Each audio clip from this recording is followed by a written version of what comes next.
Imagínate esto, un camión que no se queja, aguanta todo, y después de años sigue trabajando como el primer día. No es suerte, es pura ingeniería. Hoy no verás camiones comunes, sino 10 bestias hechas para durar décadas, resistir abuso real y seguir rodando como si nada. En un mundo donde muchos fallan rápido, estos se vuelven leyenda.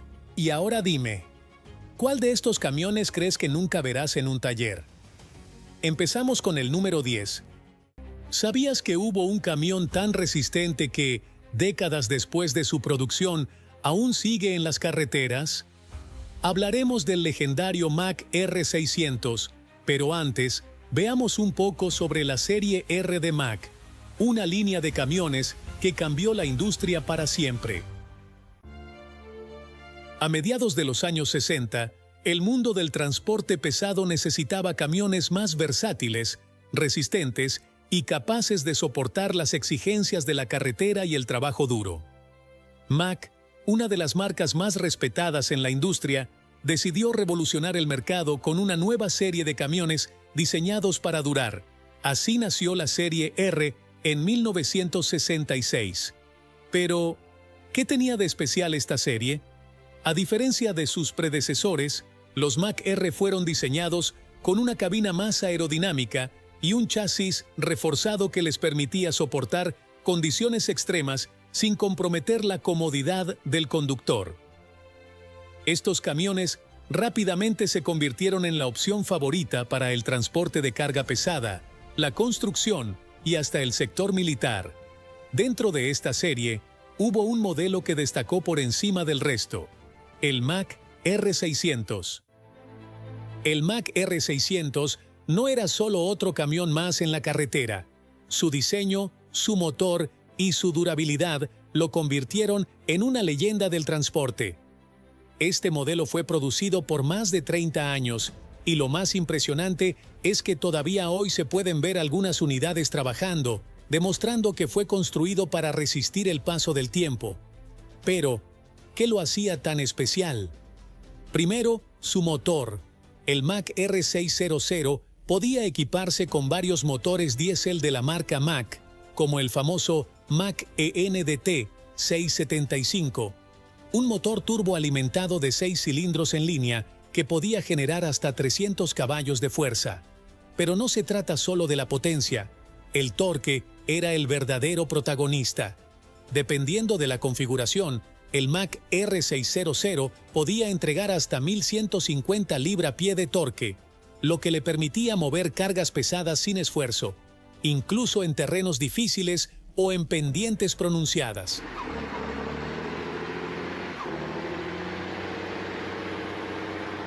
Además, su transmisión manual, muchas veces de 10, 12 o incluso 18 velocidades, le daba una increíble capacidad de adaptación a diferentes terrenos y condiciones de carga.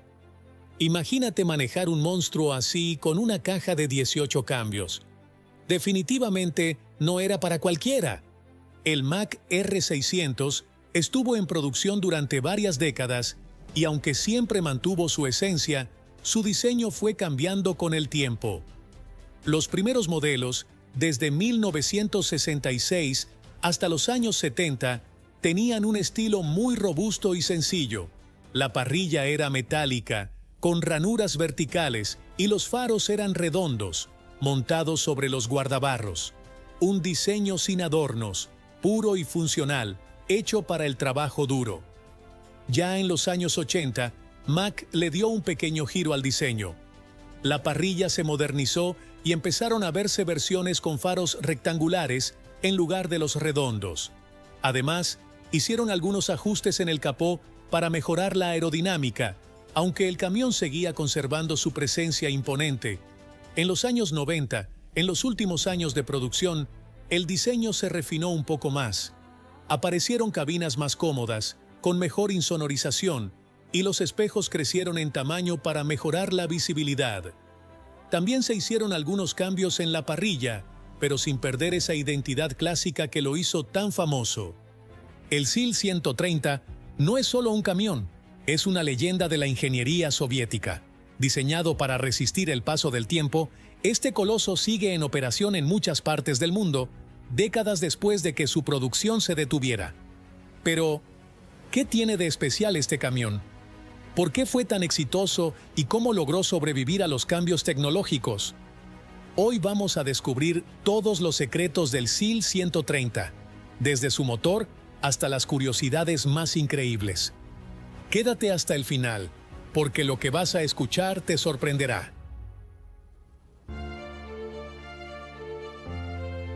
Para entender el impacto del SEAL 130, hay que remontarse a la década de 1950. La Unión Soviética necesitaba modernizar su flota de camiones, que en ese momento estaba dominada por modelos de la Segunda Guerra Mundial. En 1962, la fábrica Zavod Imeni Likachova, SEAL, presentó el camión que cambiaría la historia del transporte soviético. Con un diseño más aerodinámico y robusto, el SEAL 130 fue creado para soportar los terrenos más difíciles, desde las heladas de Siberia hasta los desiertos de Asia Central. Pero su diseño exterior no era lo más impresionante. Bajo el capó, el SEAL 130 esconde un corazón poderoso, un motor V8 de 6.0 litros diseñado para trabajar sin descanso. Su potencia alcanza los 150 caballos a 3.200 revoluciones por minuto, mientras que su impresionante torque de 401 Nm a solo 2.000 revoluciones lo convierte en una verdadera bestia de carga.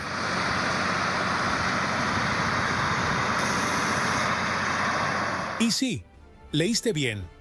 Este camión no era nada económico en consumo, pero su enorme torque le permitía arrastrar cargas pesadas con facilidad. Y aquí viene algo curioso. El motor era de gasolina y no diésel. Aunque parezca extraño, esto tenía su razón. Los motores de gasolina arrancaban mejor en climas extremadamente fríos, lo que era clave en el invierno soviético. Pero no te preocupes, más adelante se lanzaron versiones con motores diésel, como el SEAL 130D, que mejoraban la eficiencia de combustible. Este camión no solo era potente, también tenía una gran capacidad de carga.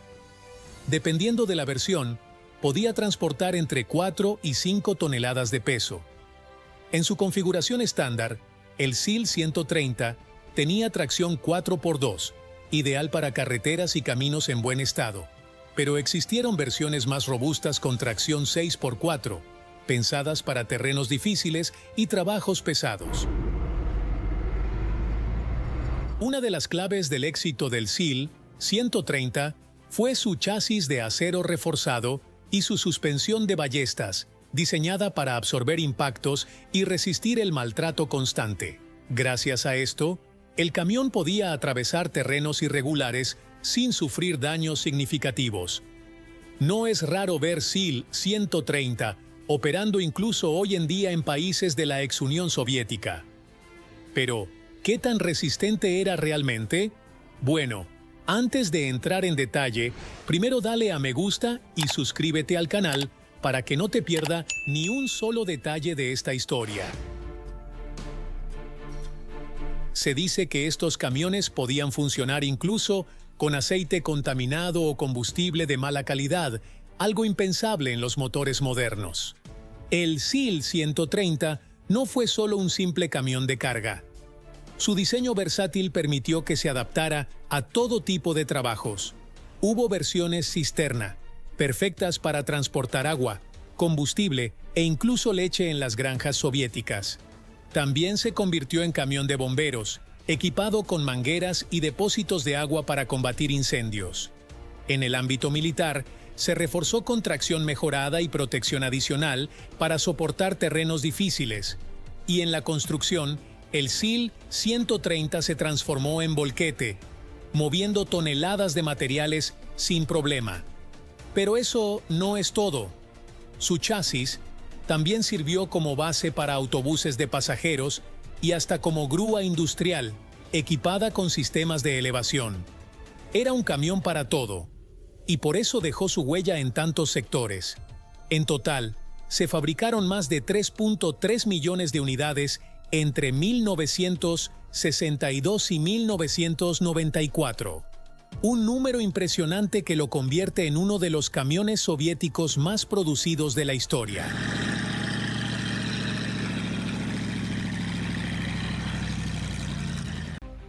¿Un camión que puede reconstruirse sin sacar el motor del chasis? Así es. El International 4900 no solo fue un guerrero del trabajo pesado, también escondía secretos mecánicos que lo hacían único.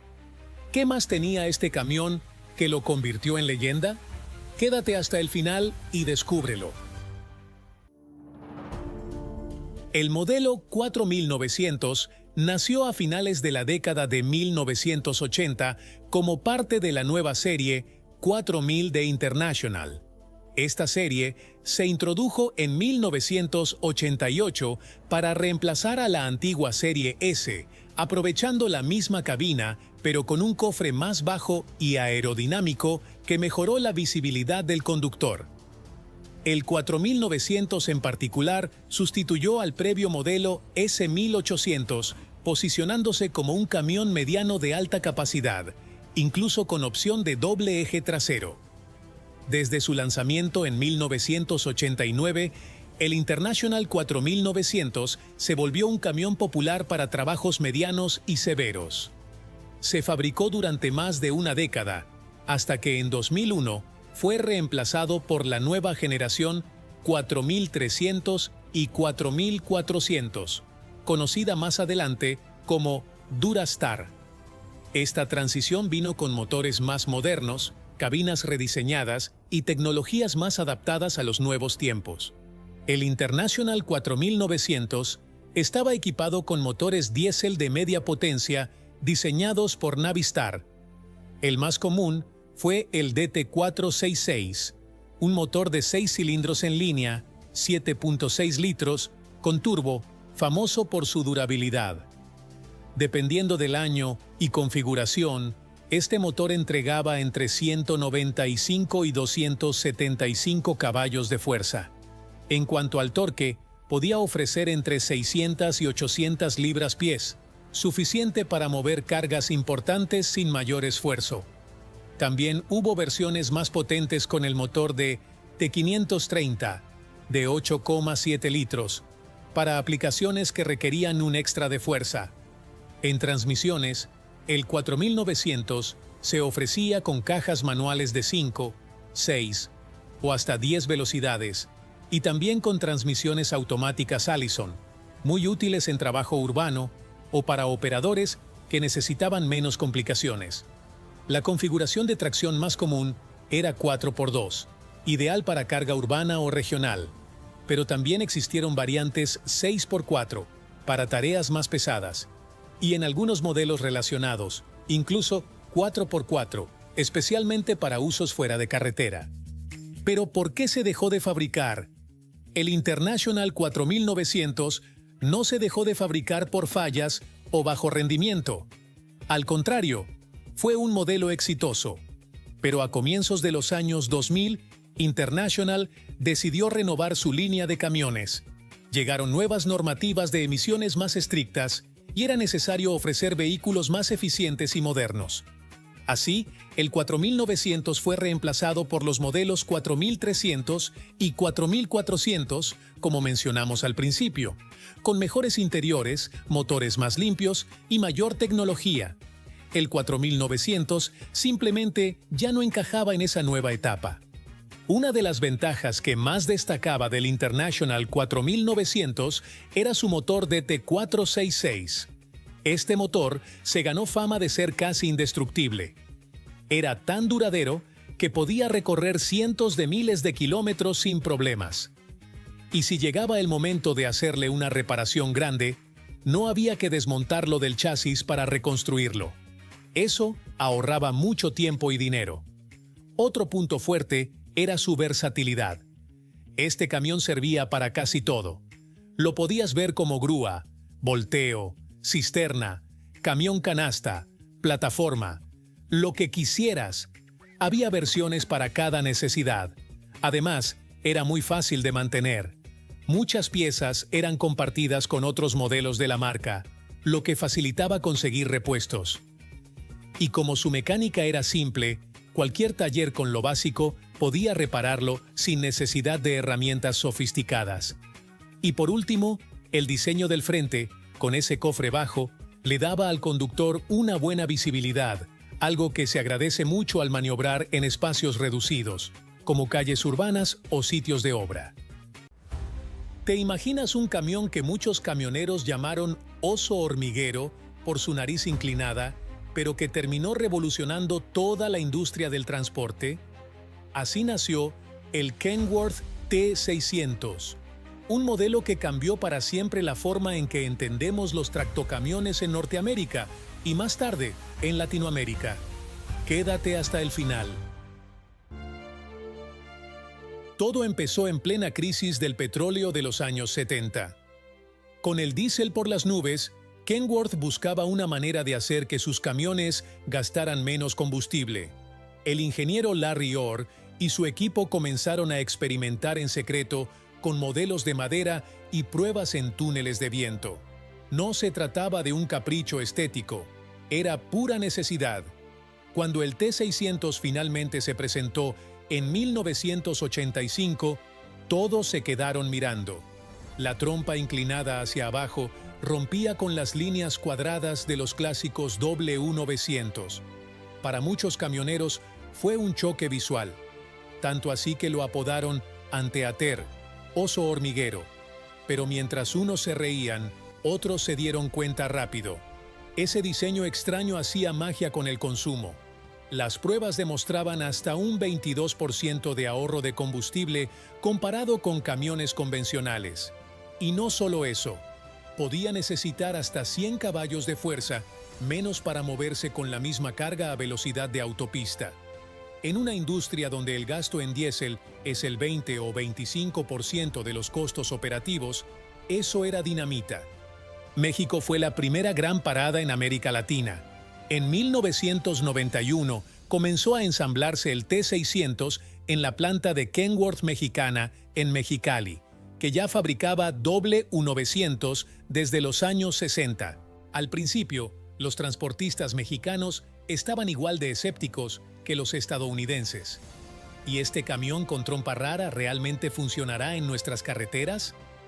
La respuesta llegó pronto.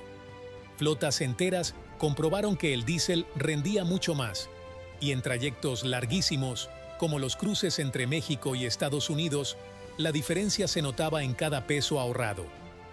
En poco tiempo, el T600 se convirtió en símbolo de modernidad. Desde Mexicali, Kenworth exportó también a países como Colombia, Perú, Honduras y hasta Puerto Rico. En Centroamérica, era común verlos llegar como usados desde Estados Unidos o México, y en Colombia los camioneros los respetaban por su fuerza en las pendientes andinas. Incluso en República Dominicana, algunos transportistas importaron T600 norteamericanos para mover carga pesada. En Brasil, la historia fue diferente. Llegaron pocos y más como curiosidad en exposiciones. El mercado local estaba dominado por Scania y Mercedes con cabina plana, y los impuestos de importación complicaron todo. Aún así, para los camioneros brasileños, el T600 era visto como una máquina exótica americana. El secreto del T600 estaba en su aerodinámica total. No era solo el capó inclinado.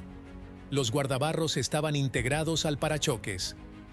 Los faldones laterales cubrían los tanques de combustible, suavizando el flujo del aire.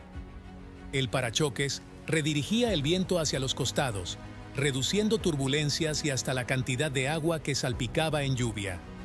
Otro detalle clave fue el eje delantero retrasado. Esto le daba varias ventajas. Un radio de giro hasta un 23% menor que un camión convencional de la época, mejor distribución de peso y, de paso, más maniobrabilidad en patios de carga o calles estrechas. La cabina tampoco se quedó atrás. Desde el inicio ofrecía la opción de dormitorio Aerodyne, pero en 1995 apareció la cabina Aerocab integrada, chofer y litera en un solo espacio, sin paredes que cortaran la continuidad. Para los conductores, esto era comodidad pura. más espacio, más luz con ventanas superiores y mejor aislamiento del ruido.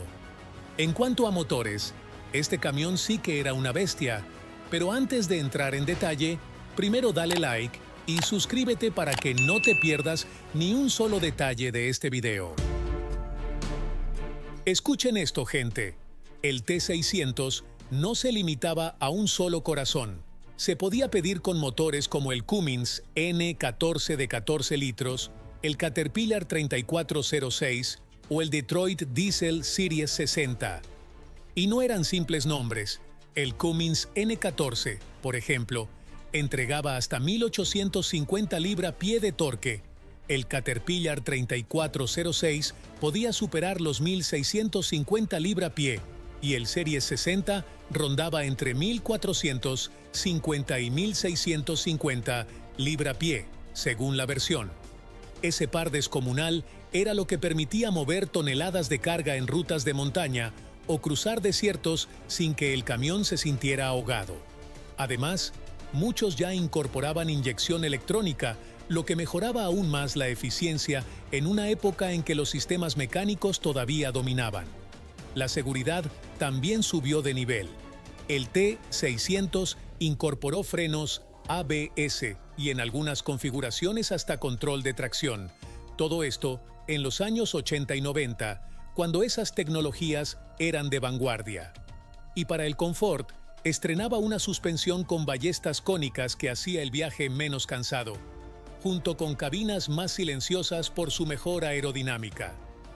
Era un clase 8, un 6x4 de hasta 33.000 libras de peso bruto, con la robustez de siempre, pero mucho más eficiente y cómodo que cualquier otro de su época. En cuanto a la transmisión, el T600 solía equiparse con las famosas cajas manuales Eaton Fuller, de 9, 10, 13 y hasta 18 velocidades, dependiendo de la configuración y del motor elegido. Estas transmisiones eran prácticamente indestructibles y permitían al conductor aprovechar al máximo el torque de los enormes motores, ya fuera para mantener velocidad constante en autopista o para escalar montañas con cargas pesadas. En los 90 también empezaron a verse transmisiones con sistemas asistidos y opciones automatizadas, aunque lo clásico en este camión siempre fue la palanca larga con su característico sonido metálico al engranar cada cambio.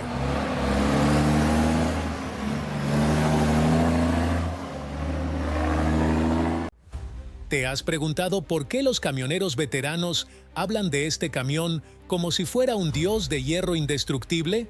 Hoy vamos a descubrir por qué el Fiat 619 se ganó el apodo de El Bruto y cómo logró domar las rutas más salvajes de Latinoamérica sin una sola gota de electrónica. ¿Es realmente el camión más resistente jamás fabricado o solo una leyenda del pasado? Quédate, porque lo que vas a descubrir te vas a sorprender. El Fiat 619 no apareció por arte de magia. Nació en Italia en 1964 para jubilar al viejo Fiat 682 y demostrar que Fiat podía construir bestias de carga pesada para todo el mundo. Al principio, traía una cabina con un diseño muy peculiar llamado baffo, o con bigote metálico. Cuando llegó a Sudamérica, los choferes, que siempre tienen un apodo para todo, lo bautizaron como Pico del Oro o Cabeza del Oro por la forma de su frente. Pero la verdadera transformación ocurrió en 1970 con el lanzamiento del 619 N1.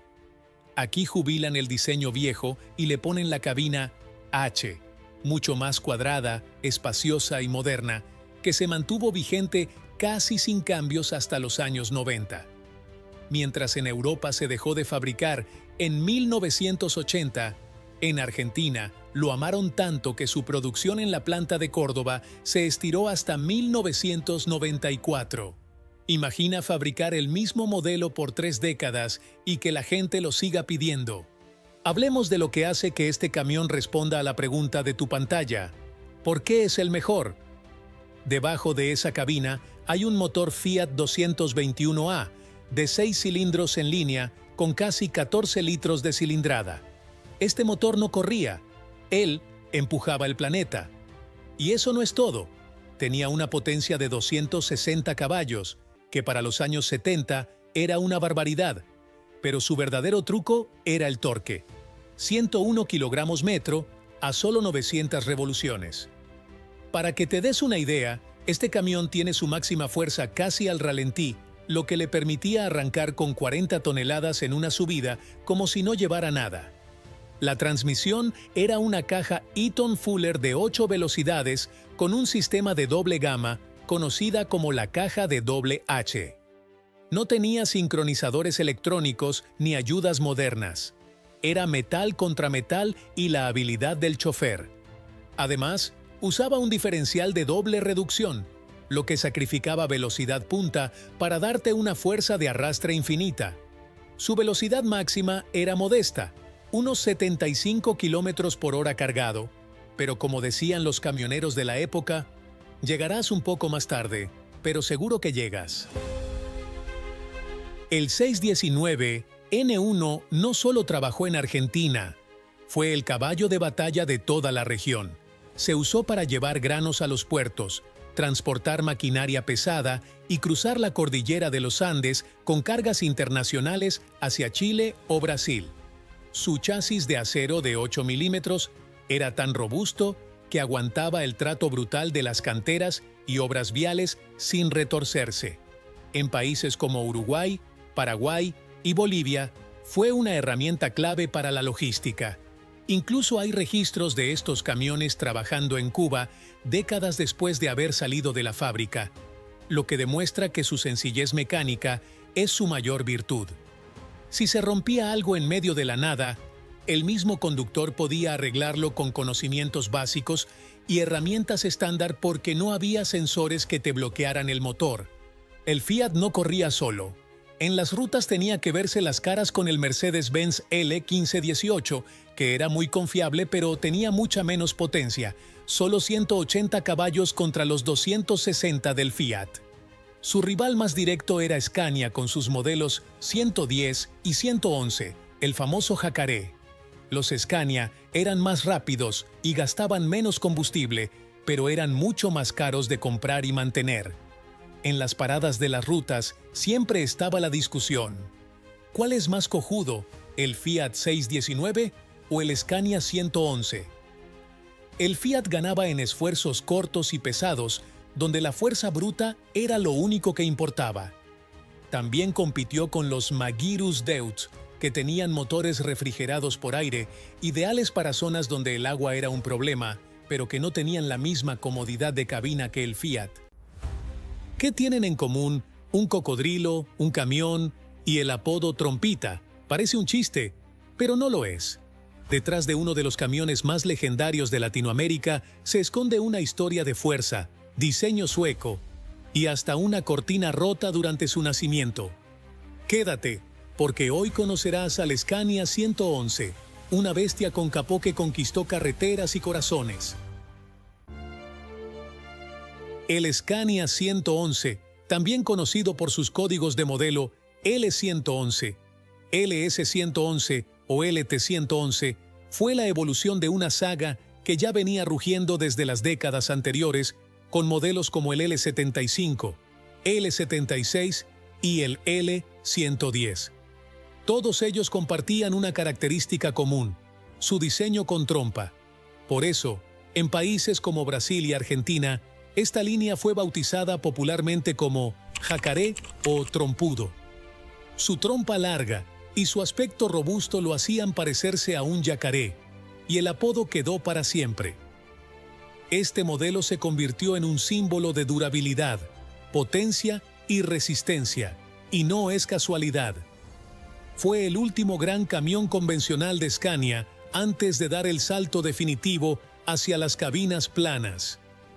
Aunque Scania era una marca sueca con presencia global, el L111 tuvo una historia muy particular en América Latina. El 1 de diciembre de 1976, en la planta que Scania había inaugurado en Colombres, Tucumán, Argentina, salió de la línea de montaje el primer Scania L111 fabricado en suelo argentino. Y no fue una salida cualquiera. Durante la ceremonia de presentación, el camión literalmente rompió una cortina de papel con su trompa, como diciendo, «Aquí estoy». Ese primer modelo venía con un motor diésel Scania de N11 de 6 cilindros en línea, con 11 litros de cilindrada y una potencia de 202 caballos de fuerza. El motor era robusto, confiable y perfectamente adaptado para las duras condiciones de trabajo de la región.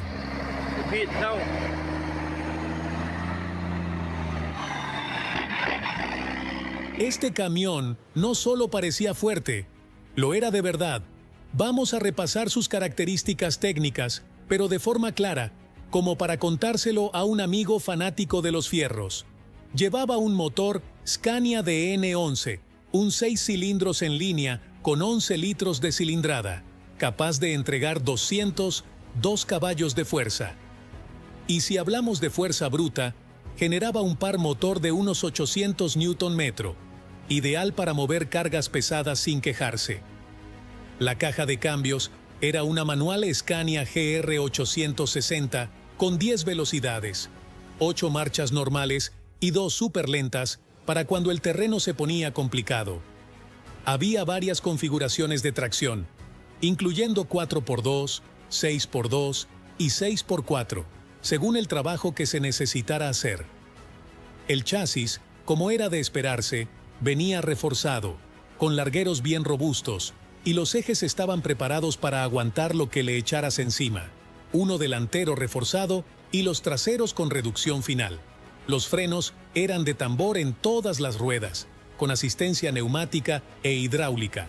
Y la suspensión usaba ballestas semielípticas, un clásico en este tipo de camiones. La cabina, modelo HL23, era del tipo convencional, con trompa y 2 puertas. Y en cuanto al peso, el bruto vehicular iba de 19 a 26 toneladas, dependiendo la versión. ¿Y el consumo? Para los que les gusta sacar cuentas, entre 30 y 40 litros cada 100 kilómetros, dependiendo de la carga y el terreno. Nada mal para un camión de esta categoría y de aquella época.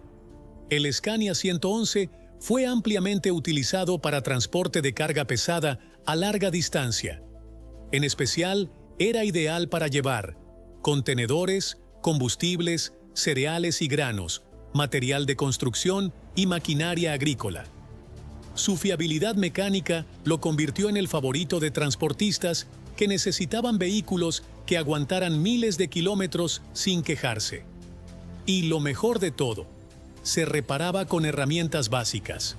Muchos mecánicos coinciden en que el L111 era duro de matar y fácil de mantener, algo que no todos los camiones modernos pueden presumir. ¿Y qué hay de la versión europea? Bueno, en Europa, Scania apostó por una configuración diferente. El Scania 111 Cabover, también conocido como modelo CR o CP. A diferencia del L111, este no tenía trompa. La cabina estaba montada sobre el motor, lo que lo hacía más corto y maniobrable, ideal para las carreteras europeas más estrechas. Ambas versiones compartían muchos componentes mecánicos, pero se adaptaban a diferentes necesidades geográficas.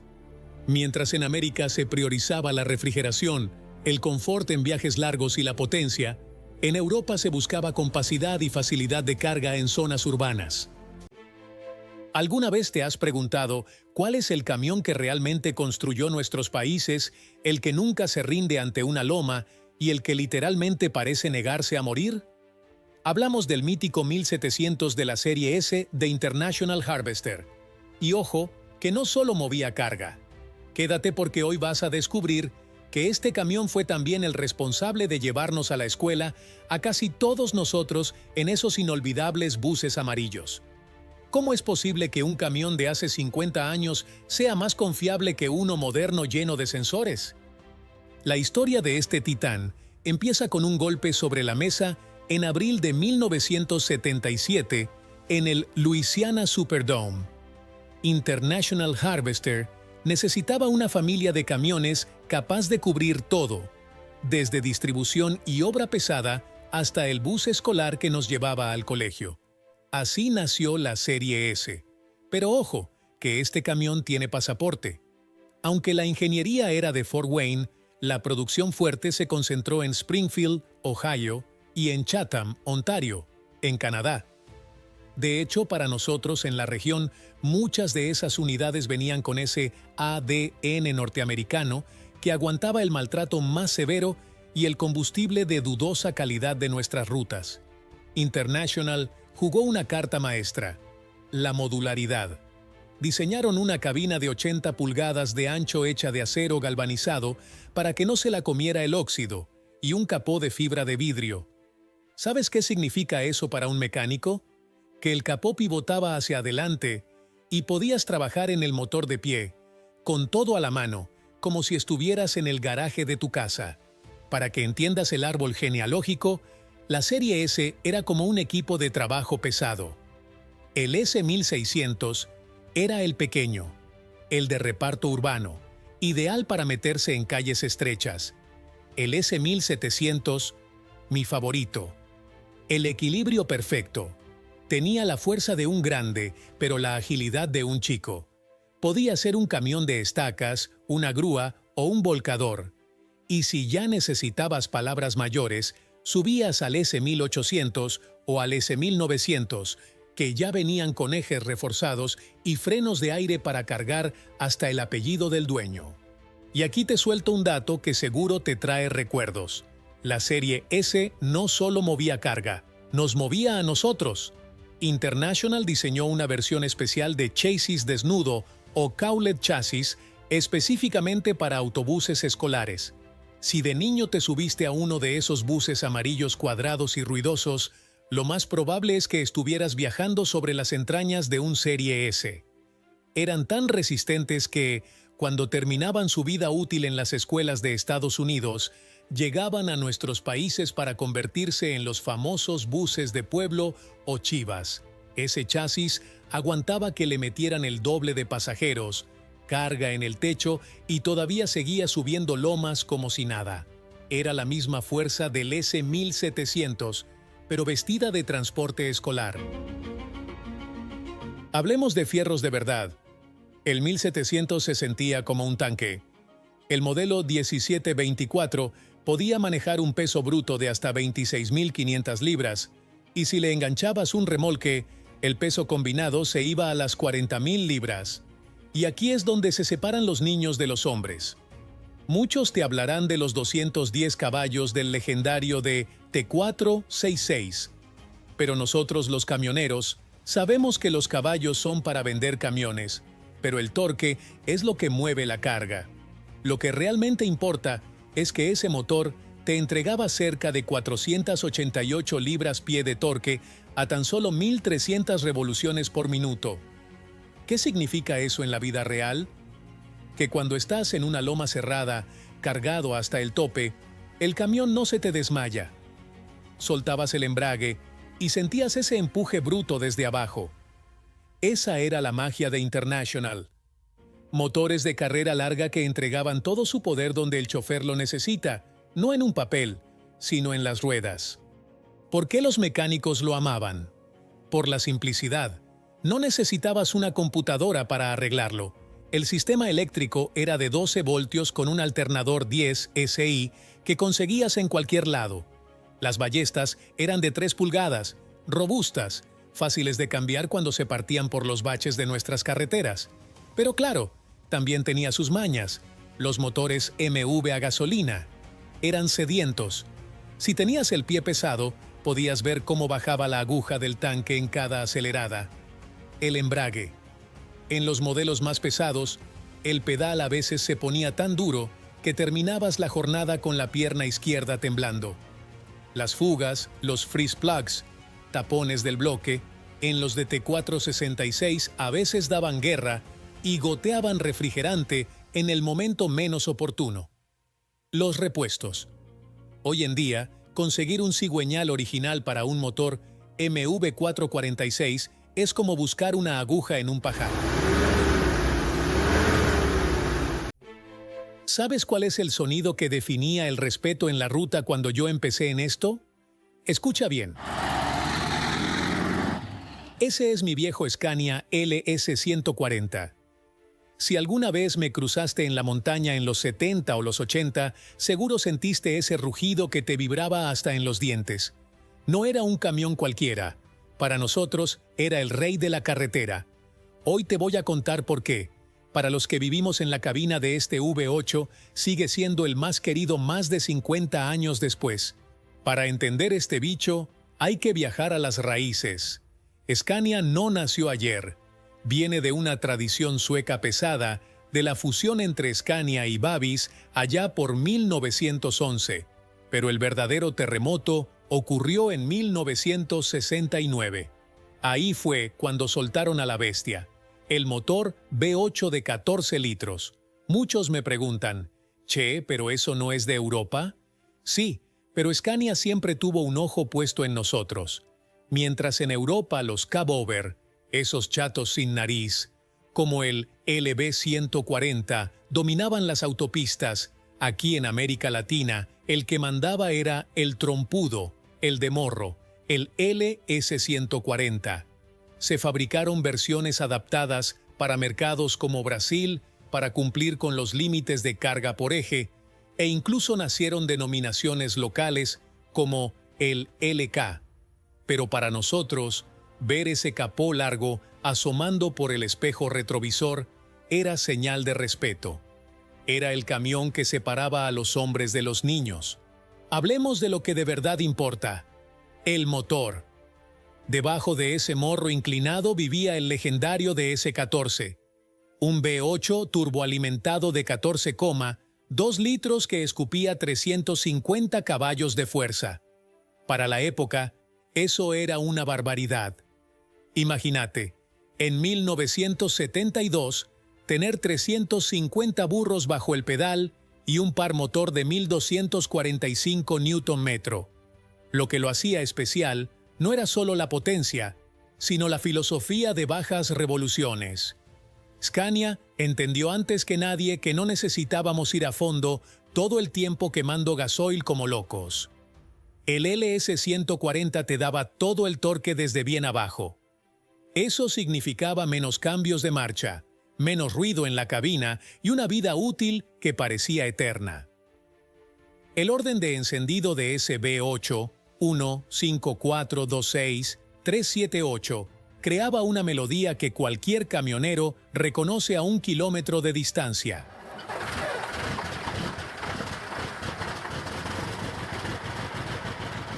Si te subías a un LS140, tenías que saber bailar con la palanca. Venía con una caja manual de 10 velocidades tipo range, totalmente sincronizada. Tenías dos gamas: la baja para sacar el camión del barro o de la cantera con 24 toneladas encima y la alta para crucerear en la ruta. Dependiendo de cómo estuviera configurado el diferencial, ya fuera el hipoide R751 o el de reducción en los cubos P750, podías llegar a una velocidad máxima teórica de entre 76 y 95 kilómetros por hora. Puede que hoy parezca poco, pero en aquellos años, con los caminos que teníamos en América Latina, ir a 90 con un 6x2 cargado era volar. Y ojo al dato, el LS140 era famoso por su configuración 6x2 con eje elevable, el famoso buggy lift. Si ibas vacío, levantabas el eje para ahorrar cubiertas y gasoil. Si te cargaban hasta las manos con madera o piedra, bajabas el eje y el camión ni se inmutaba. Tenías bloqueo de diferencial accionado por aire para cuando la cosa se ponía fea en el barro. Y eso no es todo. Manejar un torpedo como este tenía sus ventajas. Primero, la seguridad. Tenías 1,5 metros de acero y motor delante tuyo.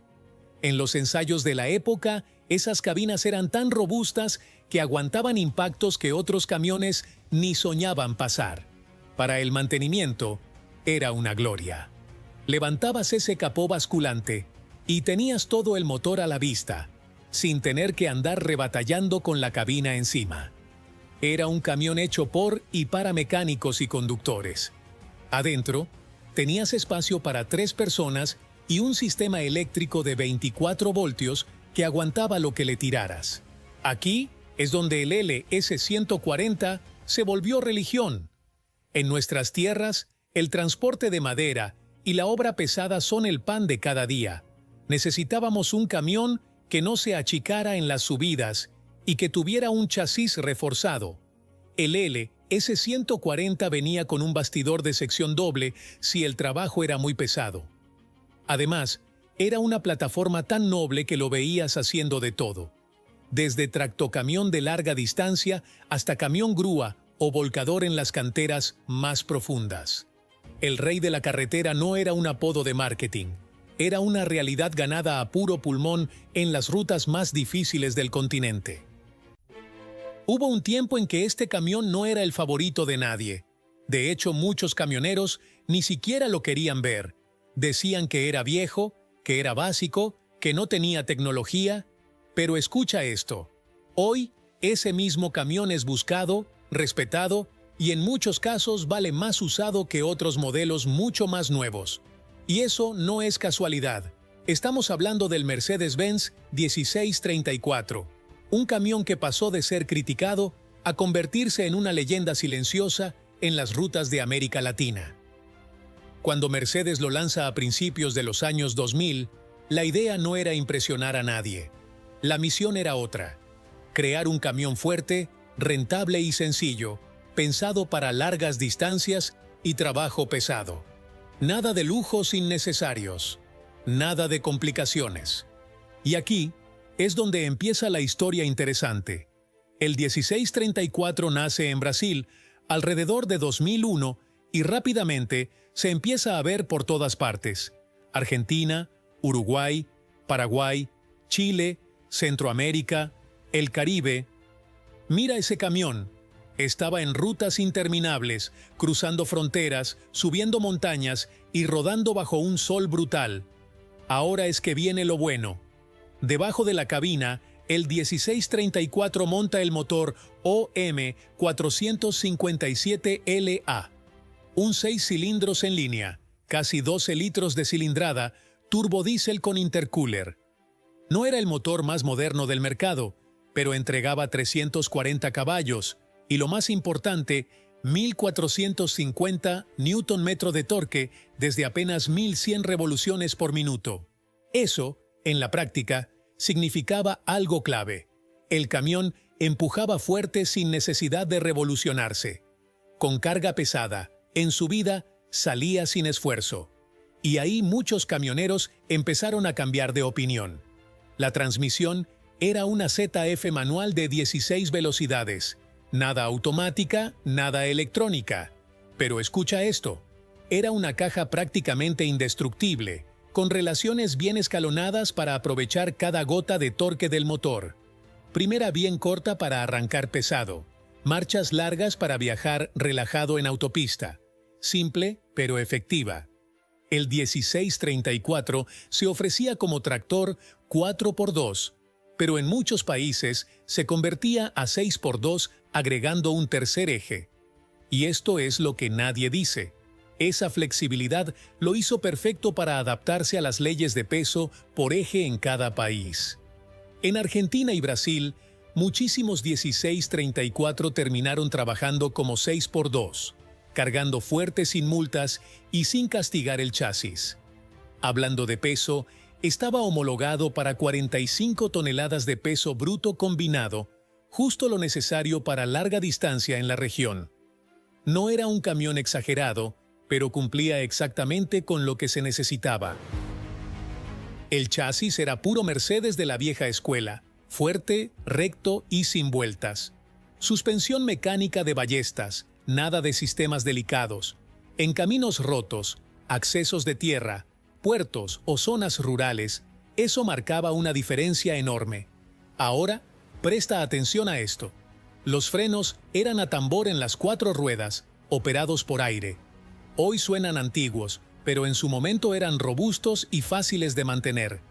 Y además, el 1634 traía de serie algo clave: el Top Brake, el freno motor avanzado de Mercedes-Benz. En rutas de montaña, Ese sistema se volvió un salvavidas. Camioneros que bajaban pendientes largas aprendieron a confiar más en el motor que en el pedal de freno. Menos desgaste, más seguridad. Y eso no es todo. La cabina no era lujosa, pero era honesta. Dormitorio con litera, espacio suficiente para vivir en ruta, buena visibilidad y una posición de manejo familiar para cualquiera que ya conociera camiones Mercedes. Claro, también tenía sus críticas. Muchos se quejaban de que algunas versiones no traían aire acondicionado de serie. Otros decían que el interior se sentía viejo frente a Volvo o Scania. Y tenían razón. Pero aquí es donde la historia da un giro importante. Porque el Mercedes-Benz 1634 no solo fue fuerte en la carretera, también fue fabricado pensando en nuestra región. Primero salió de Brasil, pero su éxito fue tan grande que Mercedes-Benz tomó una decisión poco común. Empezó a fabricarlo en Argentina en 2013, en la planta de Virrey del Pino. Escucha esto. En apenas 2 años se produjeron más de 1.200 unidades y durante ese periodo, casi la mitad de los camiones Mercedes vendidos en Argentina eran de fabricación local. En las rutas de América Latina hay un camión que no se respeta, se venera. Un camión que no importa cuántos años pasen, sigue cumpliendo. ¿Por qué un Scania 113 de los 90 todavía sigue ganándole la batalla al tiempo y a muchos camiones nuevos? Hoy te voy a contar por qué el Scania 113 no es solo una máquina, es una leyenda viva del asfalto. Yo me acuerdo cuando el Scania 113 empezó a aparecer en las rutas a principios de los 90. Uno lo veía venir desde lejos por esa trompa larga, esa cabina alta y esa presencia de "yo mando aquí". El 113 nació dentro de la famosa Serie 3 de Scania, lanzada en Europa en 1988 y traída a Sudamérica poco después. En Brasil empezó en 1991 y en Argentina en 1993, fabricándose en Tucumán. Scania tenía un objetivo claro: reemplazar al legendario 112 y subir el nivel en potencia, confort y tecnología. Y lo logró también que esa Serie 3 fue elegida Camión del Año en Europa en 1989. El 113 vino en 2 versiones: el R113, sin trompa, cabina frontal, y el T113, con trompa, el que nosotros en Latinoamérica amamos. Yo lo llamo simplemente el Scania 113 trompudo.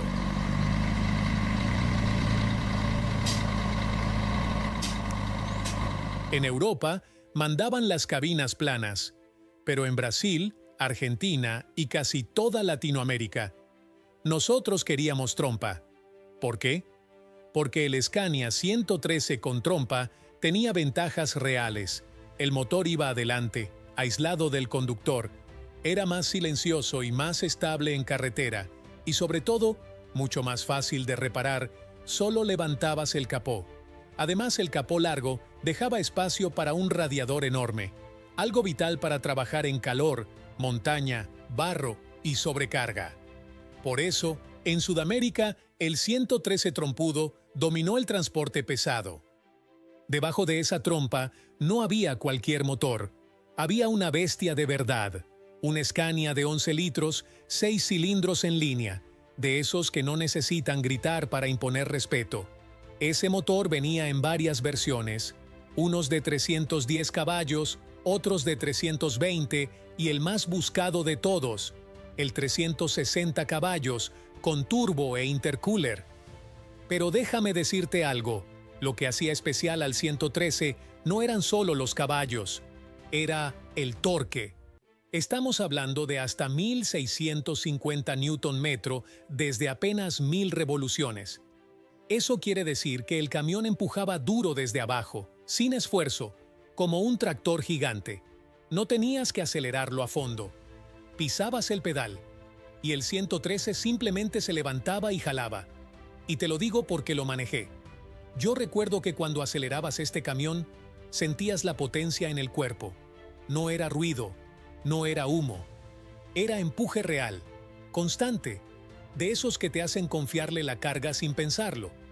Por eso podía mover 45 toneladas como si nada, y por eso, en los años 90, era considerado uno de los camiones más fuertes de toda América Latina. Y eso no es todo. El Scania 113 venía con cajas de 10 velocidades, pero con doble rango y más adelante con splitter, lo que te daba muchísimas relaciones para jugar con el torque. Eso se traducía en menos esfuerzo del motor, menos consumo y más velocidad promedio.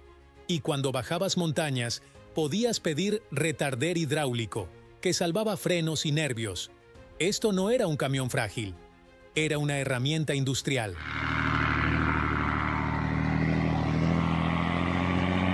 Scania no hizo un solo 113, lo hizo para todo tipo de trabajo. Había versiones 4x2 para carretera, 6x2 para cargar más peso, 6x4 para meterse en barro, obras, cañaverales y minas. Y sí, incluso hubo 6x6 de fábrica para los trabajos más extremos. Y todo eso montado sobre un chasis que era una verdadera viga de acero, casi 10 milímetros de grosor.